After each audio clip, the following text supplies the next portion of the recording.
If the whole Bible is good news, then how is this good news? And we already talked about that a little bit, the way in which this text is actually good news for the poor, because it's a book that says God sees you, God cares about you, God wants you to know that you have a special role in his kingdom.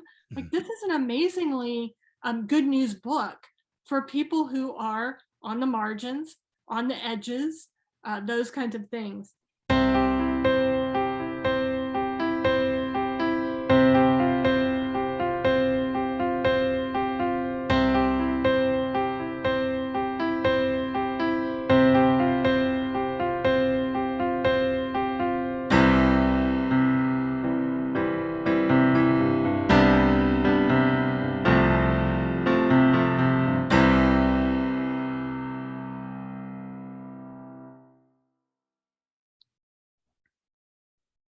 Well, Dr. Reese, thank you so much for joining us on the podcast tonight. I am excited to be able to talk with you about the book of James. But first, let me welcome you to Faith in the Folds. It's a pleasure to be here with you, Kevin. I'm excited to dig into James because this has been a favorite book of mine for a long time. It's so practical.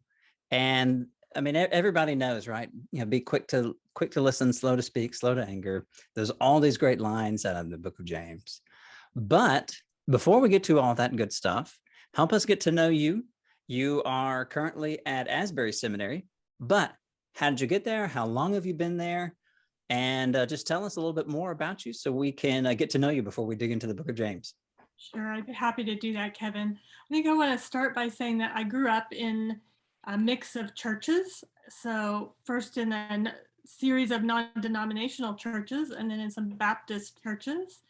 And after I went to college, I decided to pursue higher education beyond college, and I was able to go and study in England. Cool.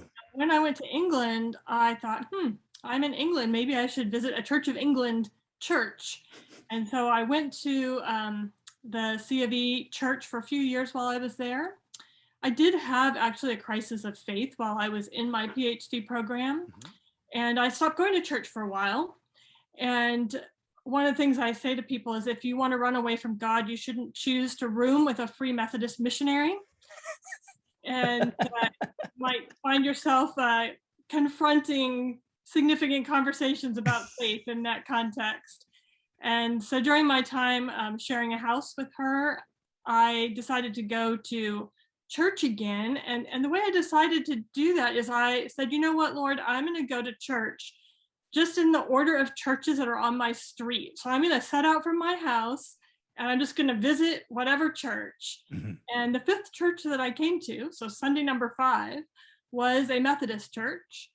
And really, I was greeted by some dear saints there who just welcomed me in a way I hadn't really been welcomed in England all the previous years I'd been there.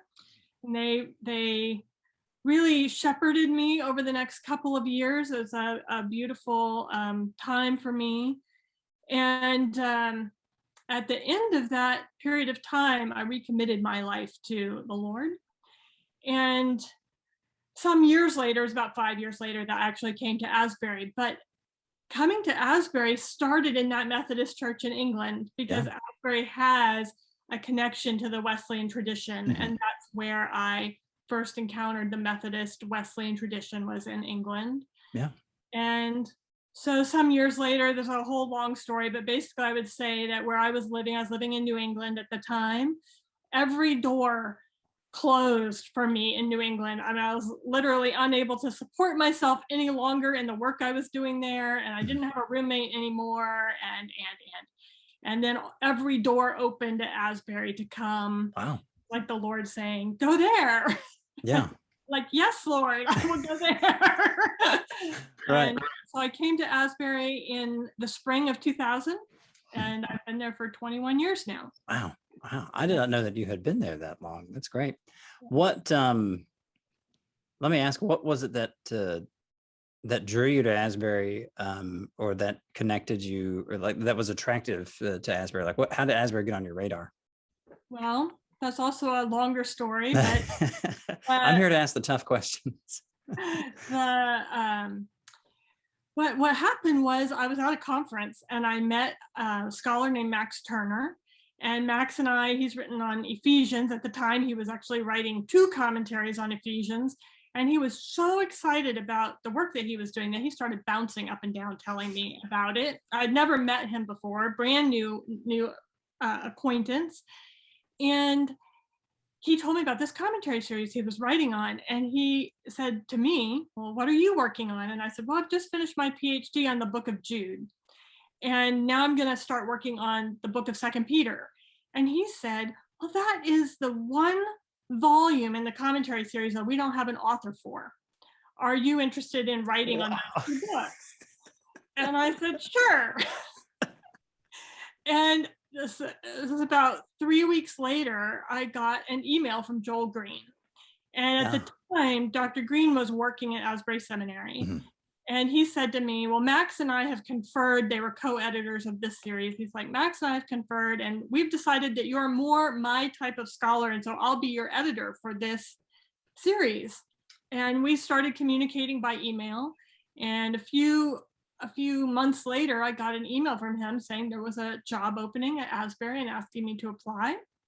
And that was how I got started down that track. It was all from a conversation. Just like that Methodist encounter was opening for beginning to think about Wesleyan things. This conversation at a conference was my first connection to Asbury. And I think the other thing, to answer the second part of your question about affinities, was when I decided to apply for the job at Asbury, I read the Statement of Faith. Mm-hmm. And when I read this Statement of Faith, so remember, I grew up in these non-denominational Baptist traditions. Yeah. I'd gone to Church of England churches. I'd been to a Methodist church, but that just meant I went to a Methodist church. It didn't mean I had any training in Wesleyan theology, right? Yeah, or anything like that. Yeah. So I read the Statement of Faith at Asbury, and I was like, "Oh my goodness, there are people who think like me in this world." These are my people, yeah. And it really did. One of the things I said to the search committee is that I feel like these are my people, and this would be a homecoming for me, even though this isn't a group of people that, I didn't know anybody at Asbury before I came there. Yeah. So yeah, that's a little bit of my story about how I came to Asbury. Yeah. I 2 things for folks in the audience. Book deals don't always happen so easily. Okay. Exactly. So it does feel, I can't help but think it feels providential to some degree, right? That you had that conversation. The other thing is, I can definitely relate to feeling very, very, having a very warm sense about Asbury as a school. As you may remember, these guys are, have been gone for a few years now, but in my tradition, which is a very Bible-based tradition, Churches of Christ, very, very serious about biblical studies, and take languages very seriously. Guys like, Pavo Tucker, Jordan Guy, myself, Garrett Best, and even Lee Hagwood, who's still currently there. Asbury resonated with us because here's a team of excellent scholars, authors, professors, communicators who take God's word very seriously. And even though the denominational differences are there, we felt perfectly at home because of how seriously folks like yourself and your colleagues take the Bible. And so if you're out there and you're thinking about PhD in New Testament, and you love the Lord and you love his church and you love his word, Asbury is a great place to go, and I heartily recommend it. So I wish I could say this was sponsored by Asbury Seminary, but it's not. Maybe I could talk to Dr. Tennant about that. But anyway, I think I either hadn't remembered a lot of that or had not heard kind of your story before. But it is fascinating to see how sometimes when we meander, when it feels like we are meandering, it is fascinating how we can look back and see God's hand truly at work. Maybe you'll let me say one more thing about sure, of course, yeah. So I finished my PhD in 1995 or 6. It's hard to remember these dates so long ago now. Um, and then I didn't start working for Asbury until 2000. And Mhm. so there was a big chunk of time between the time when I finished my PhD and the time when I started to work for Asbury. Yeah. And one of the things that happened during that space of time is that it was really, so first of all, I absolutely 100% knew that the Lord had given me the opportunity to complete this PhD. It Yeah. was without question a calling and a gift that the Lord had given to me. But during that time, I also surrendered that gift to Him, to be able Mhm. to say to Him, if all I ever do is teach Sunday school in the church, that will be sufficient. Wow. Yeah. And there's a piece of that, right? So when the job opening happened at Asbury and I said, every door open, that was the Lord once again giving me a gift. Mhm. And it's been a gift that has allowed me, right? Like teaching is not always easy. You don't always have, not everything always goes smoothly. And sometimes you're like, maybe I should move on. And the Lord has always said to me, it's not time yet. And so that's that piece of like just attention to what the Lord is doing, but also surrendering of, right, even the gifts that the Lord gives to us are things to be given back to Yeah. Him for Him to use. Very much so. That exact kind of mindset is what sort of spurred me on to do a congregational ministry while I was there on campus. It made sense. We lived in Nicholasville. So for folks who don't know, Asbury is in the bustling metropolis of Wilmore, Kentucky, that has all of 2 stoplights and a subway. I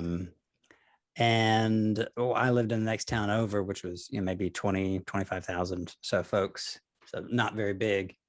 But the church that we worked at, I followed again, another Asbury guy, Jordan guy, who's now teaching at my alma mater, my undergraduate alma mater. And I really began to see, it's like, if I am going to have this quality of an education, I absolutely need to put this to use. I absolutely need to put this to use. And the kind folks there at the Nicholasville Church of Christ very patiently put up with a relatively mediocre year-long Wednesday night Bible study on the Gospel of Matthew. That all happened because, well, I was taking a seminar on the Gospel of Matthew with Dr. Keener. I like to think that I'm a little bit better of a teacher these days. And it is in large part because of what you said, surrendering that gift, putting that gift back into practice in service to Him. Let us do that now. Yes. With the book of James. You like that segue? Yes. Let's turn to the book of James. And like I said at the top of the episode, James is a lot of fun. It is so well beloved. It reads almost like, one could say, maybe a commentary on Jesus's teachings. Maybe that's something we can dig into later. Or actually, no, we could probably dig into it now. Every first question I've asked my my interviewees is, what is the genre? What's the literary type of the book that we're dealing with? You jokingly quipped in the email that somebody could write a dissertation or 2 on what is the genre of the book of James. No, it So, wasn't quite a joke. okay. If anybody is there at Asbury and needs a dissertation topic. Absolutely. Yeah. Lee Haywood, if you're listening, I have called you out, my friend. I've called you out here. Well, I'm happy to jump Yeah. in that Walk topic. us through that. What is the genre of James? And then after we kind of dig into that, what does that tell us about the aims? Exactly. The aims of James. Maybe that could be great question. That could be the title of that dissertation, The Aims of James. So let's just start by reading James chapter 1, verse 1. I'm ready. It says, James, a servant of God and of the Lord Jesus Christ, to the 12 tribes in the dispersion, greetings. So what we see at the very beginning of this book is that it has all the marks that are necessary to be identified as a Greco-Roman epistle. Yeah. In other words, it identifies the sender of the book as James. Mm-hmm. It identifies a group of people who are addressed, the 12 tribes, and it has the word greetings, which is the most simple, straightforward way of writing to someone. Mhm. Now, having said that, there's hardly any other marks in the rest of this letter that it's a Right. letter. Yeah. So there's two other things I would comment on. One is about roughly 10 times, don't quote me on the exact number, but about that much, we encounter the phrase beloved brothers, Mhm. or my beloved brothers, or my brothers, something like that. So brothers, and here we would say James is addressing a congregation or a group of people, and he's identifying these people as his kin in the Lord. So, although the word in Greek is brothers, we can probably translate this as brothers and sisters. Yeah. Yeah. But what this letter doesn't have, so if you're, familiar with the New Testament and you read Paul's letters and these kinds of things, at the ends of Paul's letters, he usually has a long list, some list of greetings, right? He's going to say, oh, I'm greeting so-and-so, and sometimes instructions Mhm. and things like that. Well, James appears to just end. Yeah. And it doesn't have that. It doesn't even say grace and peace or anything like that. It just has a kind of ending. Right. And some scholars have argued that it is a letter ending. He says at the very end, 5:19 and 20, he says, my brothers and sisters, if anyone among you wanders from the truth and is brought back by another, you should know that whoever brings back a sinner from wandering will save the sinner's soul from death and will cover a multitude of sins. Mhm. Full stop. There's not even an amen. Right. Right? Yeah. So this has been one of the features that has caused scholars to have these questions about the genre. So that's the first one. It's a letter. Mhm. Second, it's very clear to us from other New Testament books that the letter genre can occur alongside of other genres. Mhm. And one of the most classic versions of this is actually in Revelation. I absolutely love the way that book opens. And so it opens with a self-description as the revelation or apocalypsis, the unveiling. And then it goes on and it says, this is a letter to the seven churches and all these kinds of things. And then it also identifies itself as a prophecy. Right. And so one of the things I love to talk about when talking about Revelation is how you have three genres that work together. So that's just an example to show you that those kinds of mixed genre things happen in the New Testament and other locations. Mhm. And so scholars think that James is also a mixed genre. Okay. And so the second genre that people talk about in James is called, and I'm going to give you the technical term and then I'm going to unpack it for you. Yeah. It is called Parenesis. Mhm. And Parenesis is basically, it means traditional or wisdom teaching. Mhm. And when we look at James, we're like, oh yeah, that makes perfect sense. Right. Now, Yeah. one of the really interesting things is that you would think, oh, that seems pretty straightforward. But there's actually been, over the last 100 years actually now, there's been an unfolding debate about what Parenesis means or what it is and how it relates to this letter genre. And so there was a famous scholar on the book of James named Dibelius. And Dibelius described James this way. He said that James is a string of pearls. And they're all held together because they happen to be in the book of James. But other than that, the only thing that connects them is that they share this string. They're actually individual little sayings or individual little parables or individual little accounts that are just strung together one after the other on this string. Yeah. And he referred to this Parenesis as demanding a disconnectedness within it. Now, over the last 50 years, basically everybody and their cousin is using Dibelius as their foil. And they're basically saying, actually, no, Parenesis does not mean that everything is disconnected from one another. This can be teaching with themes that unfold over the book of James. Mhm. Right.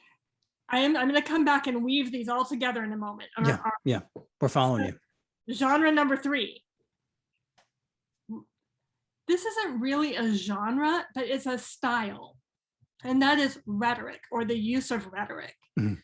So people are basically arguing that James is making use of some kind of presentation, logical presentation of a set of topics that he wants to talk about. And so you see some people like Robert Wall would be a great example of this, who's actually arguing that chapters 2, 3, 4, and 5 are essays. So they're little logical essays that have rhetorical structures within them. Mhm. And that those logical essays, the topics that are dealt with, are all introduced in chapter 1. So chapter 1 is like an introduction, Yeah. all the different topics, and then with these short sayings, and then chapters 2, 3, 4, and 5 are the exposition of those topics. Yeah.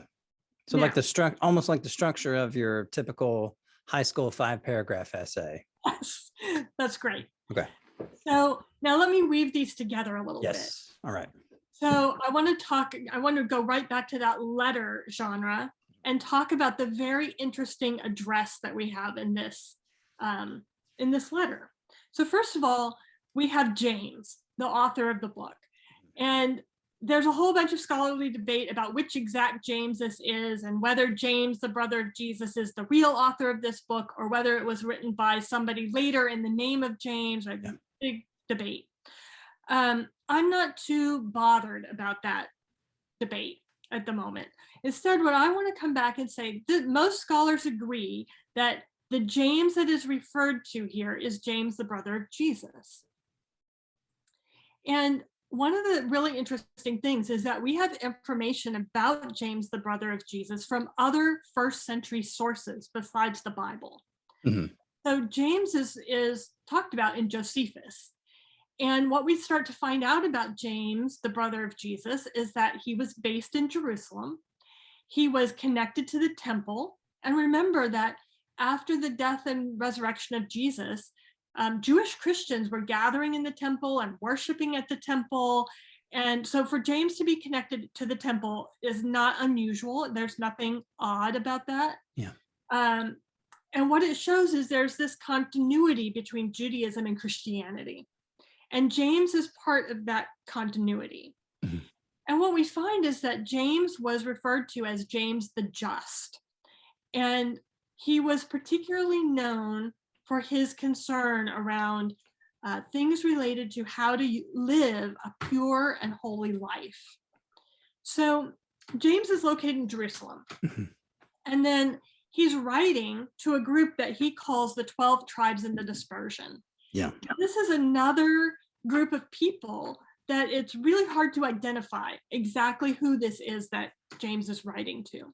Yeah. So the Dispersion is a way of talking, is a Jewish way of talking about all the Jews who are scattered, not just in the Roman Empire, but even beyond the bounds of the Roman Empire back into Persia. Yeah. And beyond. So the diaspora is this large thing. Now you may have, let's just make this contemporary for a second.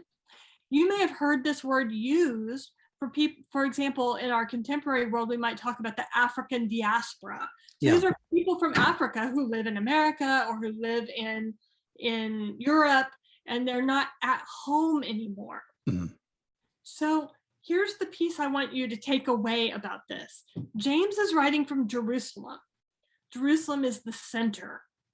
It's the place where Jewish Christianity is rooted. Mm-hmm. And he's writing to people who are described as being out there. They're on the margin. They're the minority living in a majority culture. They're the people who are trying to figure out, what does it look like to live a pure and holy life in the midst of a culture that is so decadent. Yeah. Right? So filled with issues related to status seeking and money and power and sexuality. I mean, all these things are real issues in the first century, just like they're real issues in the 21st century. Not to mention idol worship and all the other unpleasant things that come with that. Yeah. Exactly. And so James is giving his best advice, his best wisdom to groups of people who are living apart from or away from the center. Mhm. And I think that's one of the things that can kind of help us as we're reading through the book of James to think about, why does James spend so much time talking about two or three things? One is a focus on doing, practicing, living out one's commitment to Jesus. So Mhm. that's one. Secondly, why does James focus so much on the kind of speech that people have? And third, why is James so concerned about economics, about the poor and the rich and the relationship between them? And a lot of those concerns, I think, are connected to the fact that the people he's addressing are living as a minority group in a majority culture. Mhm. So that's the letter piece. And then the Parenesis piece, the teaching piece, this is James. James is, he is an artist who takes the wisdom tradition of Jesus Mhm. and the wisdom tradition of the Jewish people and the reality of the first century world that he lives in, and he weaves those things together in a new way for a new audience. Yeah. And so what's fascinating about James is that there are James. In fact, in my class today, we were that's so close to the words of Jesus, but not quite. Mhm. And that happens over and over again. Now, um, all that to say that the third piece is the rhetoric piece, and that is that James is trying to persuade these people to live a holy life, to live a life of purity, and to live a life of that's exemplary in its doing in the midst of this culture. And that's the rhetorical piece. There's a persuasion that he is trying to accomplish in this document. And so this is how the letter, the teaching, and the rhetoric all work together to bring about the particular piece of literature that we have here in our biblical text Yeah. today. Yeah. There was something you said earlier, particularly relating to how his audiences would be considered minorities in some sense, right? Right. Minorities in some sense, ethnic, religious, whatever. And with those, almost certainly socioeconomic minorities, at least on the lower ends, often not entirely, but often.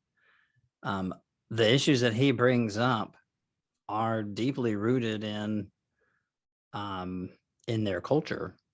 These would very much be things that are real, live, day-to-day issues. Yes. And I liked how you mentioned that James is kind of drawing on Jesus's wisdom tradition. I like, there's not a lot on here that you could just flip through and see. Oh yeah, he doesn't quote Jesus very much.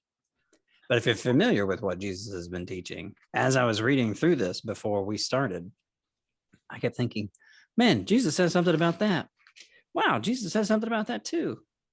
Man, it's Exactly. almost as if, yeah, and that's why I mentioned earlier, it's almost as if one could consider this some kind of a commentary or exposition Yes. on themes that were common in Jesus's ministry. Is that another fair way to assess what we see here in the book of James? Yes. Now, I like what Richard Bauckham does with this. He wants to go even further than saying it's a commentary. Mhm. He wants to describe. So, first of all, we recognize that Jesus, and this is Ben Witherington, who I hear you've had on your I've podcast. heard of him before. Yeah. He has a book in which he describes Jesus as a sage. Mm-hmm. And so, of course, Jesus fills many roles, right? We can think of Jesus as priest or prophet or king. But another role that we might think about is Jesus as the sage. And the sage is the wisdom teacher, right? The person who distills the traditions of God for communication as a teacher to the people. And what Bauckham is going to argue is that James is another sage. And the thing about the sage is that they don't just give a commentary.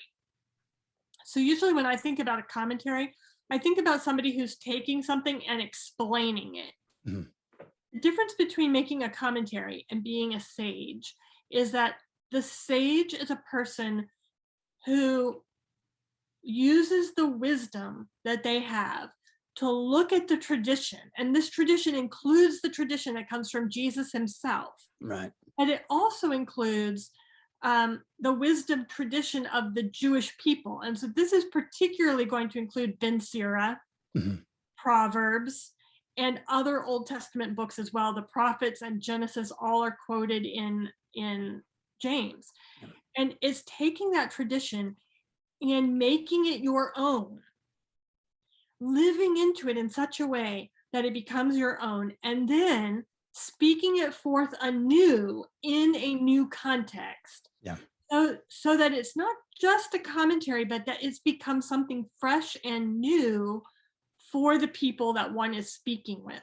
Yeah. So one of the fun things I like to do in my class, if I have enough time, is I like to ask the question, and I think this is great for even lay people to think about, which is basically there's a prerequisite. So the prerequisite is you must know the tradition. You have to know what Jesus said and did. Right. You have to know what the book of Proverbs says, Yeah. right? You have to be a student of the tradition. Yeah. You need to be saturated with that. Yeah. Exactly. Saturated is the perfect word. But then the second part is, then how does that wisdom flow out of you anew Mhm. for the community that's around you? Once that wisdom begins to flow out of you, then you are moving into that stage of becoming a sage. And that's what Bauckham does, is he sees James as not just a commentator, but a sage. Yeah.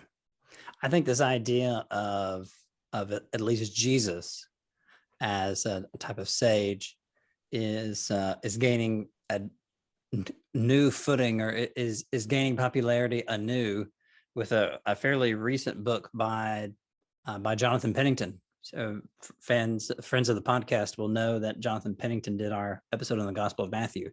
At the time of recording this episode, which is on a Thursday evening, it is tomorrow, Friday morning, that episode with Jonathan Pennington will debut.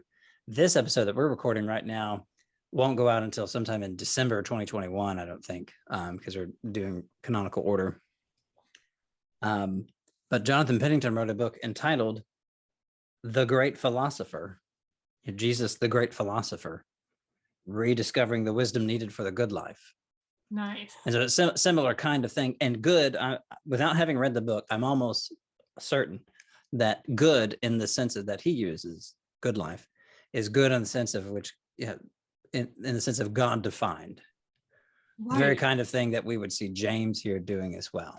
Yeah, I didn't know Bauckham took that approach to it, but that makes sense to me. Yeah. Mm-hmm. Yeah. So if then that is what James is about, then the aims of the book of James is to help, is to get really his audience into modeling kinds of things that they would see Jesus doing. Can we unpack that a little bit more? Sure. So it's really interesting because James doesn't use the language of modeling, even though that's, I think, the idea that's there. Mm-hmm.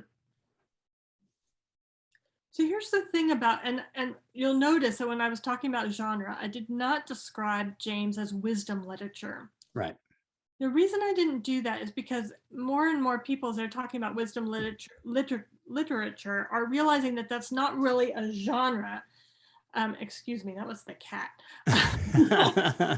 who wants to go out. So wisdom literature is not really a genre. It's really a collection of things. And there's all kinds of different approaches that can fit within wisdom literature. Yeah. So that's why I didn't describe James particularly as wisdom literature. Yeah. But one of the things that I should talk about in here is that James does things in very memorable ways, right? He talks about things in ways that are vivid and they catch your attention and they're easy to remember. So, for example, he talks about the tongue as a fire, Mm-hmm. or he talks about a spring and he asks whether sweet and salty water can come from the same spring. And this vivid imagery is designed to be memorable so that we can meditate on the kinds of things that James is concerned with. And they're easy to remember. So remember, this is an oral culture. Many people cannot read, Right. and they hear these vivid images, and they're things that stick in their mind and allow them to think and remember so that they can imitate, so that they can model, right? Oh, I really shouldn't have a mouth that blesses God and curses people because people are made in the image of God. Yeah. Right? That's a very vivid depiction of the mouth. And so similarly, I think about the little stories that James tells. So for example, James tells a story, and I think all of us could relate to this story in some way, where someone comes into a synagogue. By the way, I want you to hear that it's a synagogue and not a church. Right. Yeah. That's folks who might not have familiarity with Greek text. James uses this Greek word that we normally translate synagogue. Correct. And so these two people come in. One is a rich man wearing a ring, a gold ring. As soon as we start to talk about a rich guy wearing a gold ring, we should be thinking of someone of very high status. And a poor man in filthy clothes comes in also. And James says, you should not show partiality to the rich person over the poor person. You should not say to the rich person, sit in that good seat over there, and say to the poor person, you sit here by my feet or stand over there. And it's a very vivid picture. And I think about any one of us who on a Sunday morning, somebody comes into the church and they're all dressed up and they look great. And you're like, oh, the usher will, take you right up to this nice seat at the front. And then, as has happened in my own church, where a church that's located near a downtown neighborhood, somebody wanders in who's had a hard night and they obviously don't have a home. And it's so tempting to say to them, oh, just wait out here for the pastor. Yeah. We don't even want them to come into the sanctuary. Yeah. That's one example of the kind of partiality that James is talking about. He's saying, don't do that. Don't live that way. And then he's going to go on and again, quote from the memorable, what he calls the law of love. So this is the instruction, love your neighbor as yourself. That, right, we've heard this from Jesus. We heard this in Leviticus. So Jesus is quoting Leviticus and James is quoting Leviticus. Paul quotes Leviticus. This is a cross. When you go across the canon, you start to see that love your neighbor as yourself. Yeah. Actually shared across the canon, Old Testament, all these various parts of the New Testament. This is the law of love. And James is going to, again, give these memorable vignettes of what that looks like. Somebody comes to your door, knock, knock, knock. They're hungry, they're thirsty, they don't have what they need in order to survive. And you say to them, be warm, be filled. Actually, in the Greek, it's middle. So it can be something like warm yourselves, fill yourselves. It's even more shocking. Yeah. Right? Yeah. And he says, basically, if you do this, it's the equivalent of committing murder. So the language that he's using is this memorable language that asks us to meditate on and think about how we're going to apply these wisdom teachings, these traditional teachings in our own life. So, where is that practical spot? Like, I think for a lot of Americans, our neighborhoods are very class segregated. So we don't have neighbors next to us who are of a different socioeconomic status, usually. That's quite unusual. And so what does it mean for us in the 21st century to encounter people who might need daily food or might need sustenance for their body?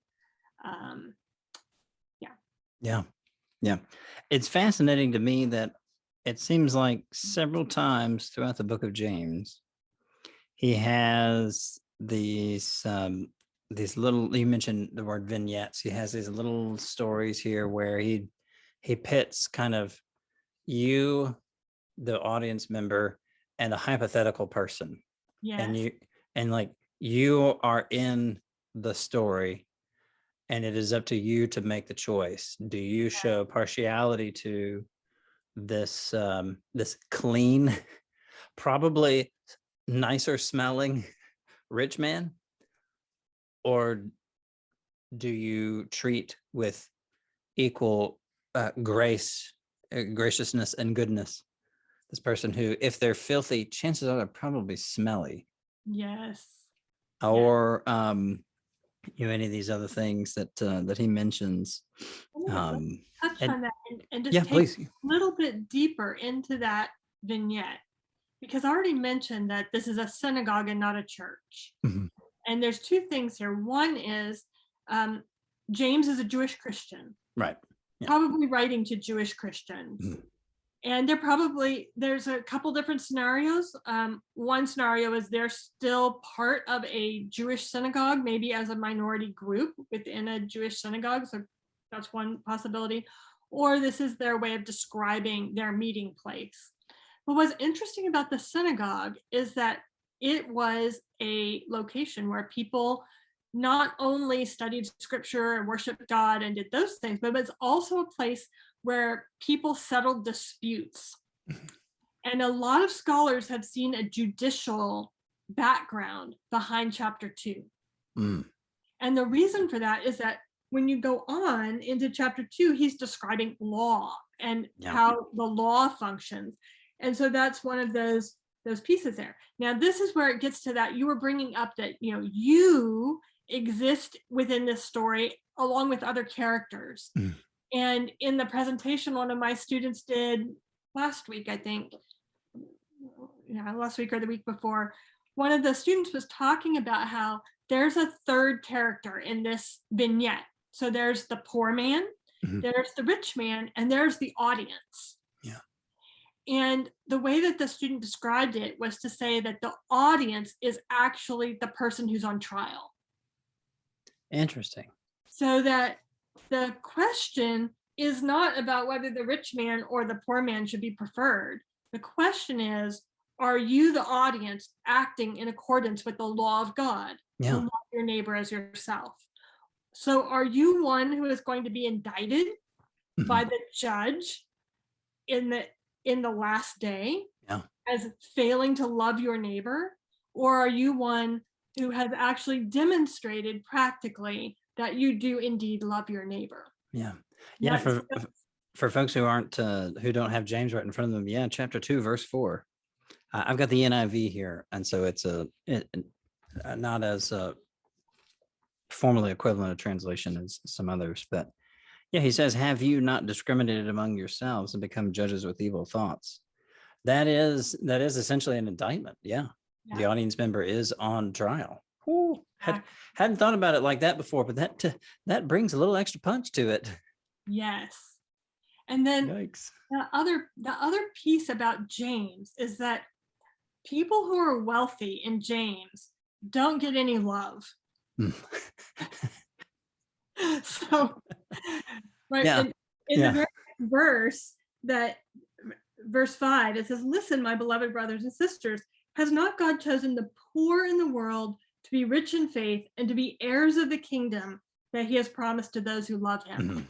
Again, you should hear Jesus's Beatitudes right there, right? That the kingdom, blessed are the poor in spirit, or blessed are the poor, for they shall inherit the kingdom of God. And this idea that God has chosen the poor, God actually does have a preference in this text between the rich and the poor. Yeah. And his preference is for the poor. Now, my students have been asking me this semester, Dr. Reese, can a rich person be saved? Yeah, I want to talk about that for a second, but first I want to describe the way that the rich are talked about in James. Yeah. Right. So in James, it starts right off early in chapter 1, verses 9 to 11. He says the rich disappears like a flower in the field, and the rich perishes or withers away in the midst of a busy life. Then when we get to chapter 2, in verse 6, the rich are described as people who oppress others, and the rich are described as people who drag others into court. And then in chapter 5, this is really, it's sort of like a building indictment of the rich over the course of the book of James.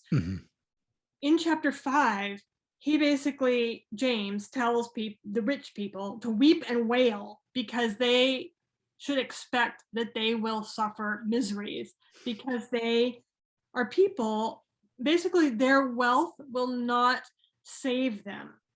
And particularly, it will not save them because they have defrauded people. And so it's this, especially verse 4, this is chapter 5, verse 4, the wages of the laborers who mowed your fields, which you kept back by fraud, cry out, and the ears of the Lord of hosts hear the cries of the harvesters. You have lived on the earth in luxury and pleasure. You have fattened your hearts in the day of slaughter. Yeah.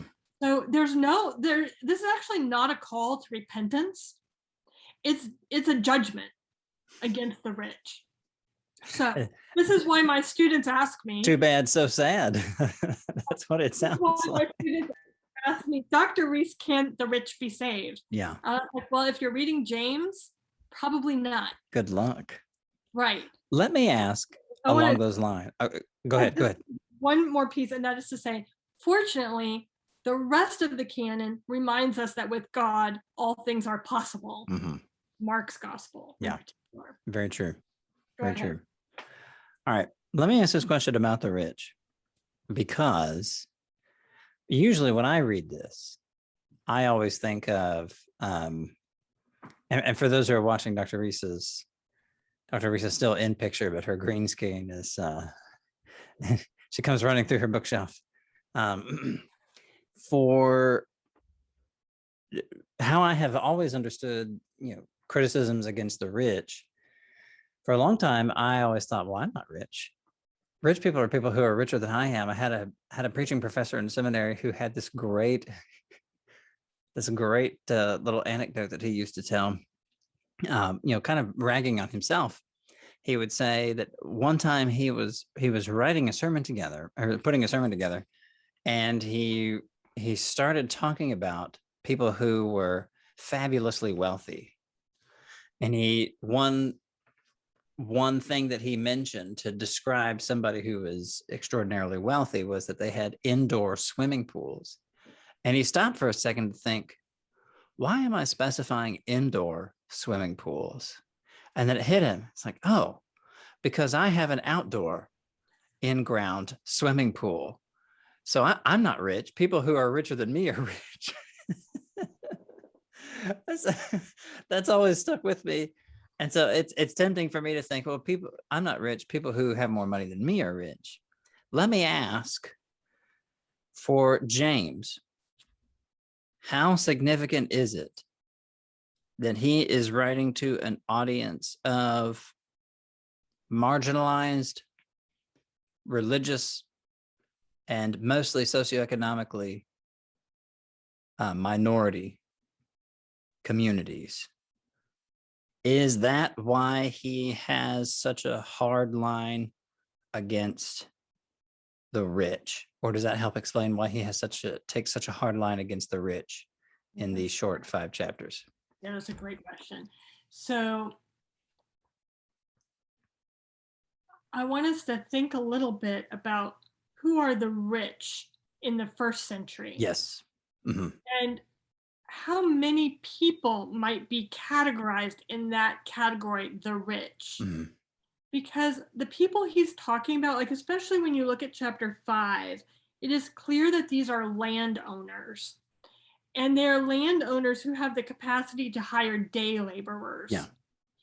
And um, chapter 4, the end of chapter 4 is more about merchants. So they're not the rich in the same way. They're people with resources, but they're not in the same category. So there's been various kinds of economic work done. Bruce Longenecker, Craig Blomberg have done work about this question of how many people were rich in the first century. Mhm. And really, like, I'm going to equate it to the kind of the upper 1% in North America. Okay.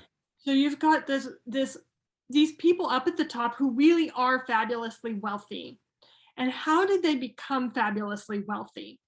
Oftentimes they did that through a combination of acquiring land, right? So basically I'd be like, okay, I'll loan you money at a very high interest rate, and then you're going to pay me back when the harvest comes, because this is an agrarian society.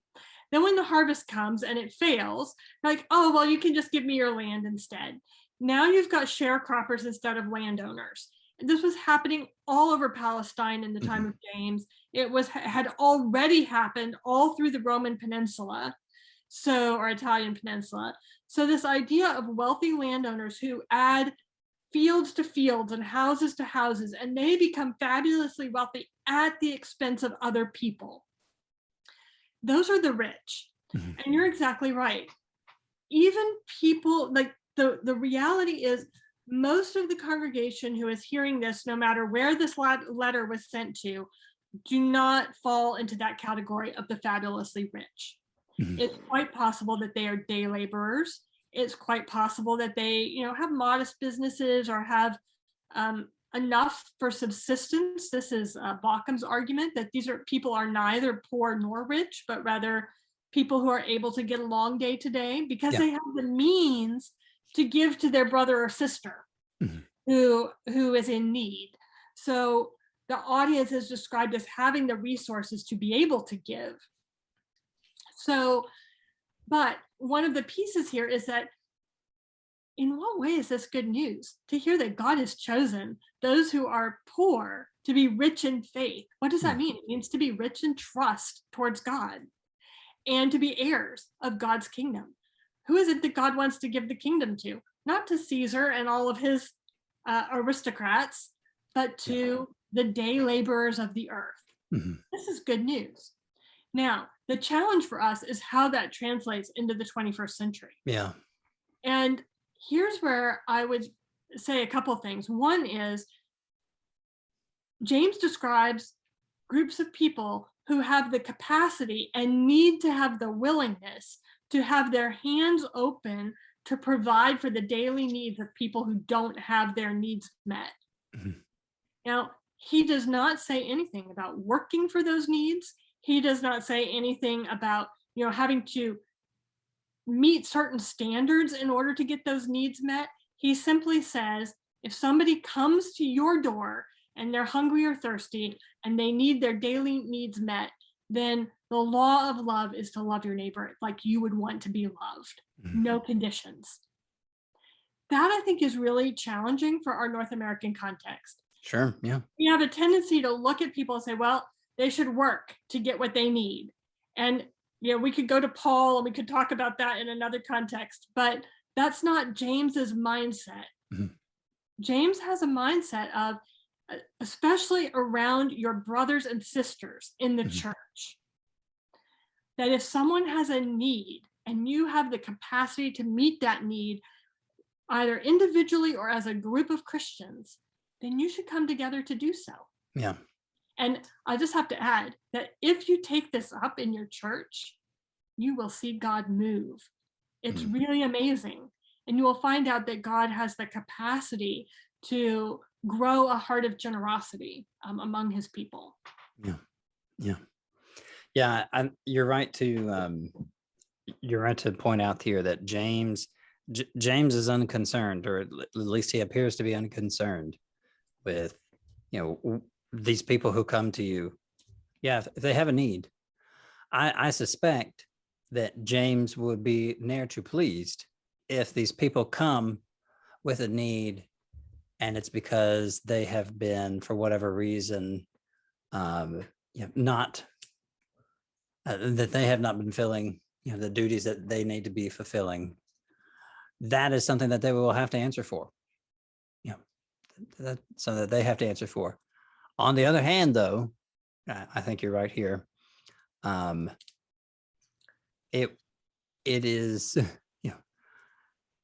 I might be putting words in James's mouth, but I've gotten to the point where I've kind of not come full circle, but when I'd see somebody on the street and they obviously needed, money for food or something along those lines, I would give it to them. And then eventually I got to a point where I was like, I'm not going to do that. And then came back around to, I can't imagine standing before God in judgment and thinking, I was not fooled by anyone.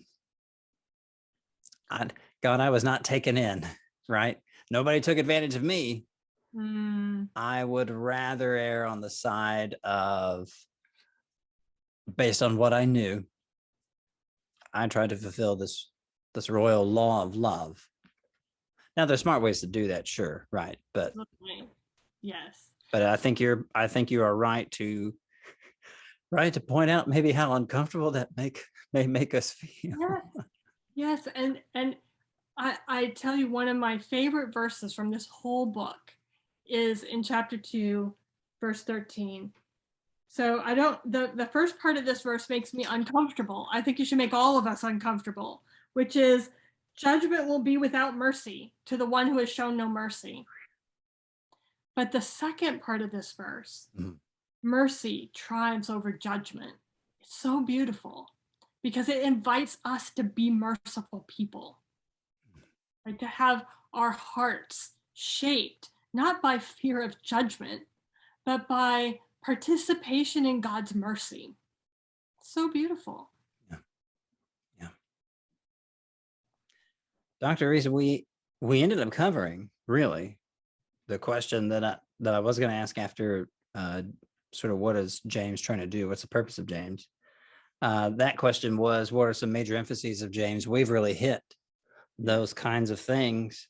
What's maybe one unique contribution to the New Testament that the book of James makes, in addition to the kinds of sort of sage presentation that you mentioned earlier? It's a really interesting feature of James is that Jesus is only mentioned twice in James. Chapter 2, verse 1. One in chapter 2, verse 1 of each of those chapters. And the Holy Spirit is never mentioned in James.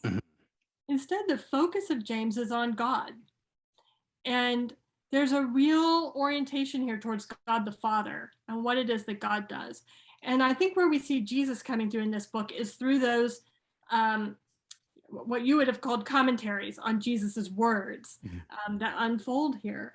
But I think that's one of the unique contributions, is that this is a book that reminds us that of the importance of God and who God is and what God does, and what it might look like to live as people of faith in relationship to God. And so that, I think that's one of the very interesting, kind of unusual features of the book. Yeah. That is something that a lot of folks have noticed. Historical figures in the history in Christian history as well. Figures in Christian history, most notably Martin Luther, right? Didn't he? I didn't prompt you for this question, but didn't Martin Luther have some pretty negative feelings towards the book of James? He did. And part of the reason for that was that he actually felt that James did not proclaim the gospel, because he understood the gospel to be about, I don't know whether to say limited, that's not really fair to Martin Luther, but he understood the gospel to be about reconciliation between humanity and God through the atoning blood of Jesus. Yeah. But I think the gospel is the good news, right? So gospel is a word for good news. Mhm. And I often think about that, like when I'm preaching or when I'm teaching, I often ask myself, in what way is this particular thing good news for the audience that I'm talking to? Yeah. If the whole Bible is good news, then how is this good news? And we already talked about that a little bit, the way in which this text is actually good news for the poor, because it's a book that says God sees you, God cares about you, God wants you to know that you have a special role in his kingdom. Like, Mhm. this is an amazingly good news book for people who are on the margins, on the edges, those kinds of things. And that's one piece. I think the one theme we haven't touched on maybe as much as we could Mhm. is a theme that applies to everybody, and that is self-control of one's tongue. And that's all the time we have for tonight. What does James have to say about that, Dr. Reese? Oh goodness. Um, And in an age of social media, why is that important? oh my. You know, James describes the tongue as a fire that is it gains its strength and power from hell. Yeah. That's the place it comes from. And then he goes on to say about the tongue, he says, all the animals in the world have been tamed by humankind, Mhm. but human beings have not tamed the tongue. Now, it's a wonderful use of the passive verb right there, because it says the tongue has not been tamed by humans, but it suggests that maybe here there's the possibility that the tongue could be tamed by the person who's submitted to the Lord. Mm. So the perfect person, if you want to know what it is to be perfect, you can read James 3:2. It says, anyone who makes no mistakes in speaking is perfect. And he doesn't mean here, doesn't stutter or something like that. It's actually the word somebody who never stumbles, never transgresses. It's another word for sin. It's not hamartia, but it's the word for stumble. Mhm. And so what is it to be perfect is to have control of the tongue. And at the very beginning, if I was going to pick out a thesis statement for this book, I would probably point at James 1:26 and 27, where he's talking about what pure religion is. And he talks about it as care for orphans and widows. There's that concern for the poor right up there at the front. And keeping oneself unstained by the world. Well, what does keeping oneself unstained from the world look like? The world in James, the world is corrupt society. And being unstained from the world means the opposite of that is being in faithful relationship with God, so that God comes to be the one who is controlling, directing, I don't want to use controlling, who is directing, steering the person, Mhm. so that their behavior, and here I want you to note that speech is a behavior, so that their behavior, including their speech, is under the taming work of God. Yeah. So it's not, one of the things is we're often concerned like for self-control, like that I have to control my speech. But there's a piece here of allowing one's speech to be controlled by God, Yeah. so that God's at work. What is God at work doing? God is at work. Now, this is not James's language. Paul would say God is at work filling us with the Spirit. James doesn't say that. Mhm. What James says is God is at work helping us to live the law of love.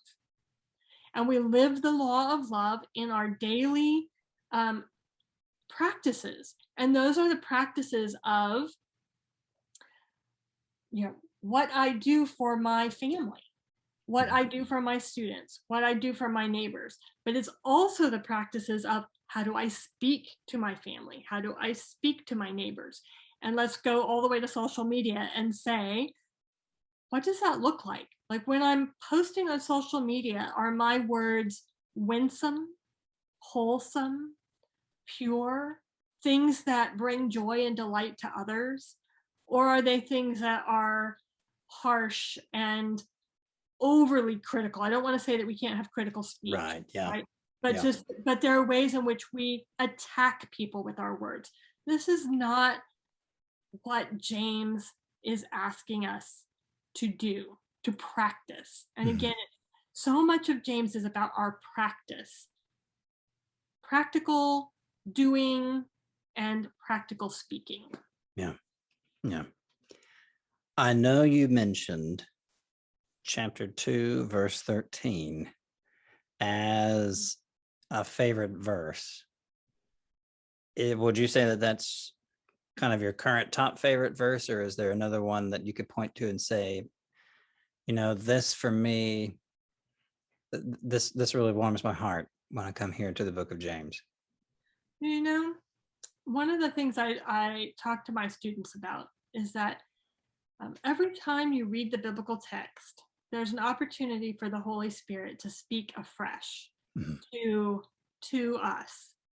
And sometimes what that means is that one time when you read the biblical text, some particular aspect of the text will jump out at you. And that's a great opportunity to ask the Lord, why is this jumping out at me today? Do you have something you want to say to me about this? Right? This is an opportunity for that. And this semester, the phrase that has really been so 213 has been a long time favorite of mine, Yeah. one that I keep coming back to. But this particular semester, I've been thinking about, I'm looking to see exactly, because I have the phrase in my head, but I'm looking to see exactly which verse it comes from. It's from verse 25 in chapter 1. The phrase is literally just a phrase, but the phrase is to gaze into the perfect law. And the question that's really caught my attention this semester, this time around of studying and teaching James is, wow, what am I looking at? Where do I have my gaze fixed? What am I spending my time on? Mhm. So it's very easy to get caught up in the endless scrolling on social media, very easy to get caught up in the endless scrolling in the news cycle, especially now that we have these devices like phones that just collate news endlessly. Like it used to be, you got the newspaper, you read the newspaper, it was done. There was nothing else to read until the next day. Right. But Yeah. but this Yeah. endless scrolling. And so it's this question of like, where is my gaze? What am I looking at? And then this perfect law. What is this perfect law? Well, I think that it's the law of love. In other words, this focus on love your neighbor as yourself. And so that question has really caught my attention this semester of, where am I spending my time? What am I looking at? And is it am I gazing into this instruction to love my neighbor as myself? Yeah. Yeah. I told a gentleman the other day, I think he was a visitor to church. I can't remember if it was, I think it might have been, of all places, right? It was in our youth room, our church's room for our youth group, where on Monday nights we have a Monday night football men's small group where we watch the game for the first half. TV goes off. All the guys get together and we have a Bible study and we go until we're done. If the game comes back on and we meet, halfway through the third quarter, oh well. The point, football is just a means for, facilitating transformational togetherness. Yes. And I was telling a guy who had been invited by a friend who, relatively new Christian, on fire for the Lord, and is bringing a lot of his associates in with him. I told this guy, we tend to become like what we spend our time thinking about and like the people we hang around. So feel free to please come back, join us next week. If Sunday church isn't your thing, that's okay. All the while thinking we can get there. We can get there when it's time. But come back here. This pretty non-threatening environment, right? For a guy who has some church background, but right now is kind of not so sure about it. But Monday Night Football with friends and free food, yeah, okay, Yeah. we can roll with that. This idea of gazing intently, and basically that's kind of what I was drawing from. Yeah, Dr. Reese, is there one final word about the book of James? I keep wanting to say the Gospel of James. It's not an apocryphal gospel, but you really do see embodied allegiance, embodied fidelity. Yes. You see bullet point after bullet point, example after example of embodied fidelity. Yes. To the gospel here. And so that's why I keep coming to the word gospel. Yeah. Even though it isn't that. Any kind of last nugget you want to share with us as we wrap up? It just connects to what you said before just now, which is this, how did you just say it again? Because it's really good. James as embodied, is that what you said? Embodied fidelity. Yes, embodied fidelity. I really like that, because one of the other pieces that James is going to talk about is who are you friends with? And it's really interesting because he's not saying, are you friends with sinners? He's not interested in that conversation. Right. What he is saying, though, is your friendship with God? What an amazing thing, right? Abraham is a person who is called in James friend of God. And we're invited to be like Abraham, to have that sojourning faith of Abraham that follows God with intention, et cetera, et cetera. Or are you friends with the world? And he does not mean particular people. Right. He does not mean particular sinners. What he means is, are you friends with the corrupt system that is at odds with God?